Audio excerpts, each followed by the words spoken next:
Welcome back, everybody, to another episode of Bros Park. Today, they can't keep getting away with this. Banger episode after fucking banger episode. We got DanDaDan. As always, I will be one of your hosts, Colin. I'm always joined by yours truly, Jeff. How's everybody going? Yo, by the way, before we get into the episode, I looked up on YouTube. You know that song that we played in the concert last episode? It's got like 4 million plus views on YouTube. Like it freaking blew up. Dude, were you the one saying that in the English dub it was Dragon Force? Yeah, that's what I read. Is it true? I don't know. I haven't looked into it. That would be crazy.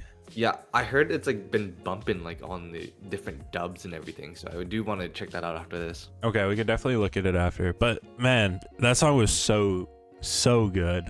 And hopefully we see the band again. Again, we haven't seen them yet, but this episode was... They got referenced again today. They did. And dude, let's just get in. This episode was so good. Like, we start off right where we finish, and we're at the MAID cafe that Momo is working at now. And yeah, dude, I've never personally gone to a MAID cafe, but it's exactly what I think happens in a MAID cafe. Yeah, it's freaking great, man. Freaking Okran just like frothing right now. He's like stimmed out. He's like, I don't know what to do. Do I look at her? Do I not look at her? He was stimming for sure. I was like, what is happening right now? And I'm not gonna lie, I love Momo's friends. They're complete degenerates too. They're just like, hey, come on, Bart. Say it louder. Say it louder. It's not getting tastier. They're complete assholes. They're like taking the piss out of her, but like I totally would do that if my buddy was in the MAID outfit. I was gonna say, dude, if you worked at a MAID cafe, I would for sure come clown you, without a doubt. Yeah, I don't know. It's just so good. And you just see her like she's doing all the MAID what quotes and everything, but like she's like adding like her own spin, like bastard. Yeah, I'll murder you. Thank you for your advice. Yeah, it's so good. And then they take the photo. I'm like, yo, it's like the Moe Tribune. yeah, the Moe Tribune, dude. I would only do it to clown, but like I know there's a big audience that actually likes to go there and like have those fun little songs and all these little tidbits, and like I think that's cute. That's cute. I want to get in on that. I love how like when she was like doing something, Okran just like dropped his glass and then like quickly gets like cleaned up. I was like, damn, that's some superb service right there. Dude, it is good service, and they all call you master, which I know you would love, and it's great. But we got the MAID out of the way, and basically, as the friends and Okarun are leaving, they're like, Okarun's like, oh, I'll stay. What time's your shift done? 10. Okay, I'm gonna stay. No, I'm a strong, independent woman. I don't need you. I got psychic fucking powers, which like, fair enough. True. Dude, I like how like the friend's like, I want to stay. Slips the photo into his pocket. He's like, yeah, you're in this, bud. Yeah, and then you know what? Over and over again, we see her have to fucking do her Moe tri-beam and photos, and I like the Mozart Beethoven piano music that was playing. It's like classical again. It's like, yep. Damn. It's a nice touch. And it's like a prelude to what happens at the end of the episode too. 100%. And you just see Momo, like her facial expression, she's just dying every single time a little bit more. I like how at one point she was getting into it, and then she was like, okay, this is getting old. Yeah, she had done like 4 of them in like an hour, and she's like, oh fuck. And like every time she looks at the clock, 30 minutes passed. Yeah. 10 minutes has passed. Great. Yeah, so Okarun, the gentleman that Ken Takakura is. Yeah. He shows back up at 10 p.m. and says, I wouldn't let a lady walk home alone this late. I know. She like when she got off her shift, she was actually looking around. I think she was looking for Okarun too. Dude, 100%. She pulled a Sundari, like, no, I don't want you here, and then actually wanted him and expected him there. And he fucking showed up. I didn't think it was Okarun too, because like when he's like, oh yeah, let's go home, and he holds out his hand, I was like, is this fucking Okarun? Oh shit, like that. Yeah. Yeah. That's so uncharacteristic of him. But then he like, and then he pulls away. He's like, oh yeah, you know, it's cold, it's cold. I'm like, okay, yeah, that's him.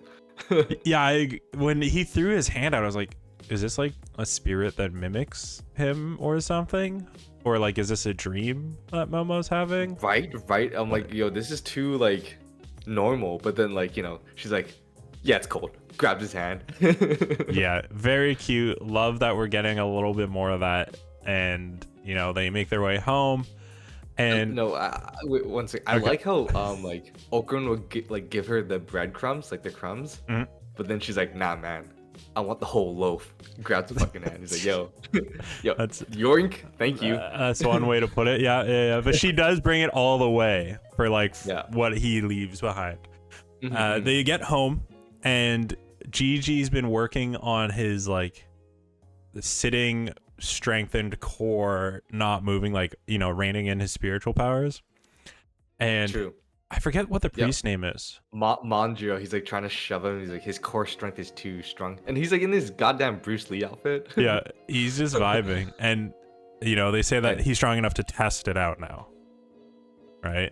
So they got a little bit of soy sauce. And I will say, have you ever used one of those soy sauce spores? Because if you have, getting one drop, there ain't no way one drop comes out.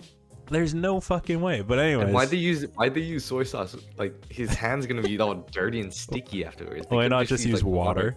Okay, well, look. Or you know, you could use that boba that freaking Ira is like in the back. You know, no, fabulous. Because it's ice cold. You remember? All right. Yeah, whatever, dude. So Ira can sit there quietly and be annoying as she usually is. Dude, Ira stands are eating good again. So they pour one drop of soy sauce on Gigi's arm, and he tries to contain Evil Eye, and you see it like fucking Princess Mononoke, like infecting his entire body. Yeah, dude, his freaking arm goes like weird, squishy, huge, and it like goes up to his like his ears and his face too. You can see the earrings, and the earrings kind of like, you know, like minimize, and and then he actually controls it. I was like, oh shit, my boy. Yeah, and he's like, wow, that took so much out of me. Let's go. And again, getting back to the boba thing, which, by the way, at least Ira's having boba. She's like the first person we've seen have boba, and we love it. So like, you know what? Shout out to Ira here. All right. Yeah, I love her freaking like she can be prim and proper, but then she can be an absolute like gremlin. Yeah, yeah, that's your favorite thing. So they go about, and then that's when Momo and Okurun get home, and Gigi runs up to meet them, but same with Ira, and they bump into each other. Hey. Lo and behold, that ice cold boba that grandma just said he can't handle cold drinks yet. He can only handle room temperature. It's soy sauce, which is weird. And then like a drop at a time. Yeah. So it sprays all over him, and boom, Evil Eye, as everybody has a hot water thermos aimed at him. Yeah, I like how like they were like so ready for it. Like their reaction time was good and everything. And then like you know what I also like?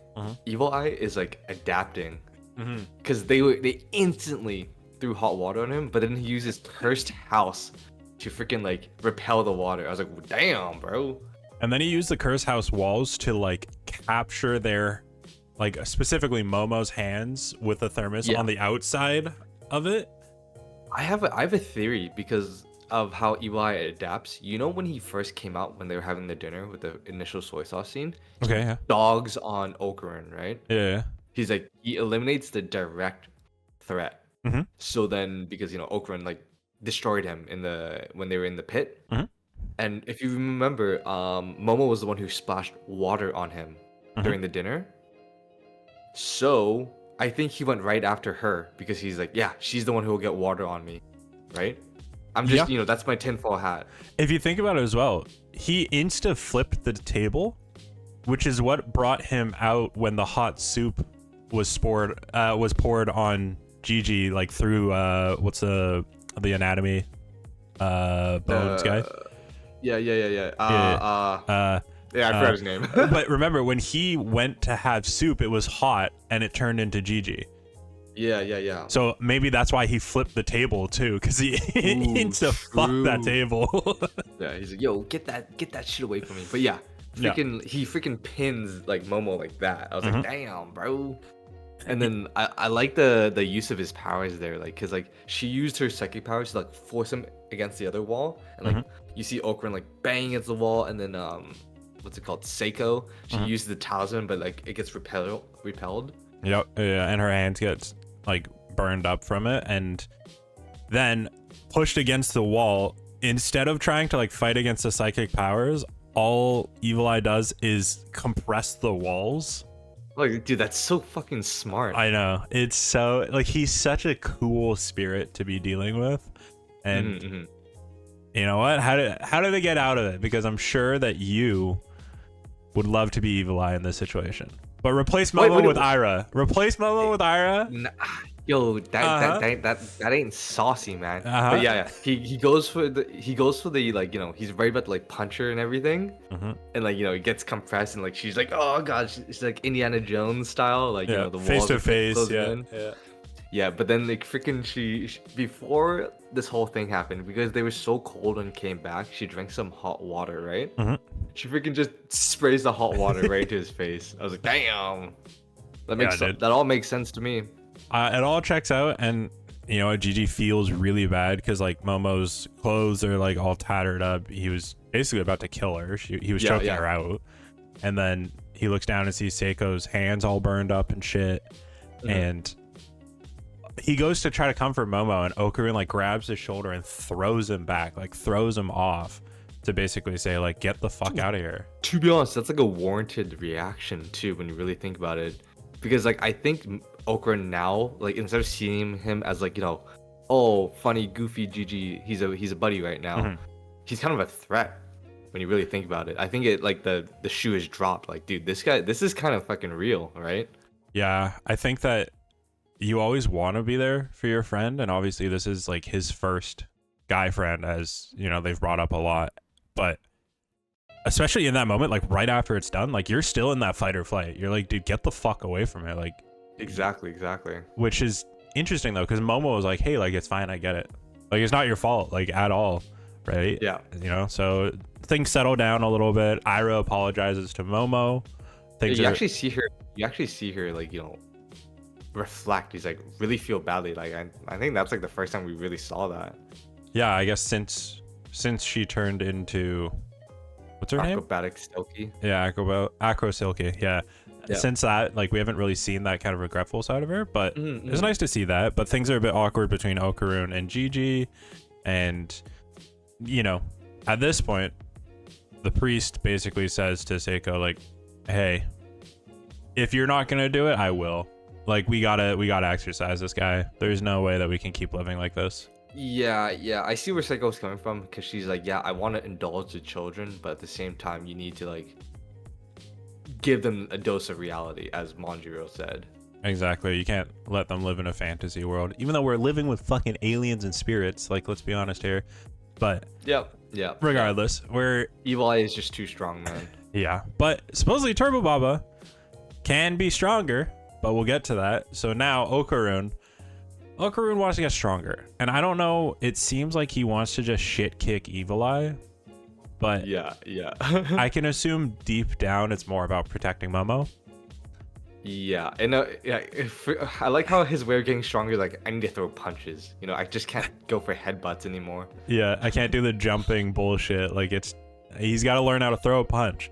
And the only one who knows how to throw like a crazy ass punch is Mr. Peeny Weenie. Dude, Mr. Peeny himself, dude. He goes over to the farm, and as soon as I saw this guy singing, I was like, dude, that's a sick disguise. That's fucking awesome. And like freaking Okarun is like fanboying. He's like, we haven't seen the whole like, you know, alien UFO Okarun in a while, you know. No. He's like freaking out. Like, there's actual aliens right now, and he's taking notes. So it's nice to see that. And like, you know, Mr. Peeny Weenie's like, I'm not gonna make you an apprentice, man. Violence is bad. Yeah, I'm not gonna teach you how to punch. Absolutely not. Hey, help me with my job and move those crates over to the farm. It's like, dude, free labor, motherfucker. Yeah, and Okarun's like still pretty determined. He's like, I'm gonna make you my apprentice. Like, freaking crawls back home because it's so heavy. Yeah, and then, you know, I want to touch on this very quickly because I want to go back frame by frame. I need to look at it. How did Evil Eye get to be into his underwear from when he changed from GG? Did we see the clothing blow off of him, or was it just like purple and the next frame he was in his underwear? I don't know. I didn't pay too much attention. I did notice that he was in his underwear again. I was like, there's the classic. There's the uniform. There's the classic power up uniform. And that's fine. I want to go back frame by frame and see if like the clothing gets like shredded off and you can see it fly or anything. Probably. DanDaDan is so like detailed oriented, so I can totally see that coming. They are, but yeah, I need to go back and look at that. So we're still in Okaruns. I need to learn how to throw a punch phase, and yeah, he's reading manga to learn how to throw a punch. And he's out back and he's just like trying to do his martial arts form, just like punching. Turbo Bob was like, "The fuck are you doing? Like, that's a weird I think he's dance." I think he's reading like Ashita no Joe, like an old boxing manga. Oh, I was like hoping it was like Hajime no Ippo, and I was like, Nah. Jeffrey gets this guy. It would be, dude. If it was Hajime no Ippo, I would have fucking like said it right away. Well, he's throwing his punch, and Turbo Bob was like, "Well, do you want to punch or do you want to get stronger?" And he's like, "Well, I want to punch because I want to shit kick Evil Eye." He's like, "She's like, well, you're stupid as shit. Let me ask you again. Do you want to get stronger or do you want to punch?" And he's like, "I want to get stronger." All right, training arc time. Yeah, I was like, how come he didn't go to like, Turbo Baba to begin with? I guess he is stupid because like that's his source of power, right? Yeah. But at the same time, I wouldn't trust Turbo Baba. She's still an evil spirit, right? She seems like she's like, she is, you're right, but she seems like she's buddies now with most of these guys. Yeah, she seems really chill. She seems part of the gang, but you never know, right? Yeah, I mean, we don't know with Evil Eye. He seemed really chill with Gigi, and then he just wants to use Gigi to take over the world. Yeah, so they go to the school for some reason. They go to this school of all things. We're like, what the hell? Why are they training at the school? And then you see Ira tail them, and like, god damn, we're eating good. You know what I'm saying? It's so annoying. So we're eating good. They go to the school, and basically, Turbo Baba says, "You're using my power. It pisses me off that you're so weak. Like, I will try to help you get stronger because it's my power, and I don't want you to be seen as weak." So, yeah, she even mentioned Evil Eye is like several layers like stronger than Okarun right now. In like technique and everything. Yeah, I'm like, damn, he's that strong. He is like god level when you really think about it. But Turbo Baba keeps, and I don't know if this is just her like being egotistical, but she keeps talking as if like she could beat Evil Eye easily. And probably when you really think about it. It seems like it, but we'll never know, I assume. Yeah. And they get to the school, like you said, Ira's there. You're eating good because fucking Akko Silky comes out and is like, "You disgusting dumpling, pig rotted idiot." Yeah, it's because she called her Gimlet, man. Oh yeah. So then Akko Silky comes out and just fucking rips her a new one. Like, yeah, dude, I like how they're like going at it, but then she's just actually just stepping on Turbo Baba. Yeah. Oh no. It's like, okay, dude, fucking chill.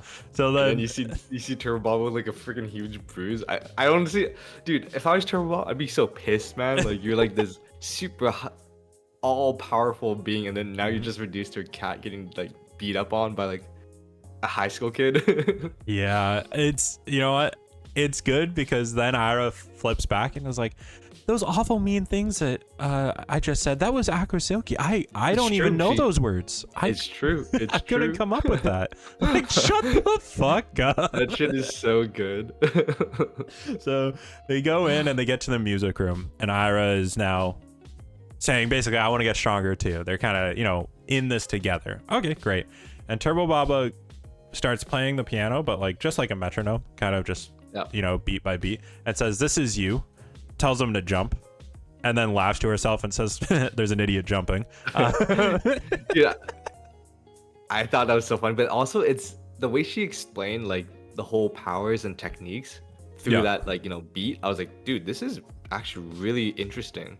Yeah, she was talking about like combat rhythm, and that Okarun is like basically like a 2-step combat rhythm. He can get kind of like 2 actions in per note, but was saying that Evil Eye is a 4-step, so 4 actions per note, so double speed. Yeah.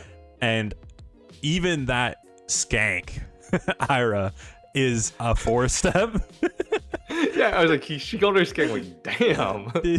She just like she throws the shade so easily, and it's so good. Yeah, when I read that, I was like, whoa, holy. And then she said that when the cursed house comes into play, Evil Eyes actually gets up to 10-step, like 5 times faster than fucking Okarun. It's pretty crazy. It's actually like pretty crazy how powerful that is. So then, what's it called? I guess they're in the way of like, you know, increasing Okarun's technique so he can fit more steps into a single note or beat. Mm-hmm. And then they play like dun dun dun dun beat, and then like they get a little spooked, right? Okarun and Ira, but then Turbo Ball is like, I didn't play that. And then we see is it Mozart on the piano? I think it might be Beethoven. It's one of the classical composers. Yeah, I'm like, oh, what the fuck? He starts playing the piano, and then like we see so many different like historical musicians pop up, and they're all big-headed spirits. Dude, I was like, what is this? This is so like, what the fuck? They're all playing their instruments, and all I could think of was like me and the boys after a few drinks. Yeah, yeah.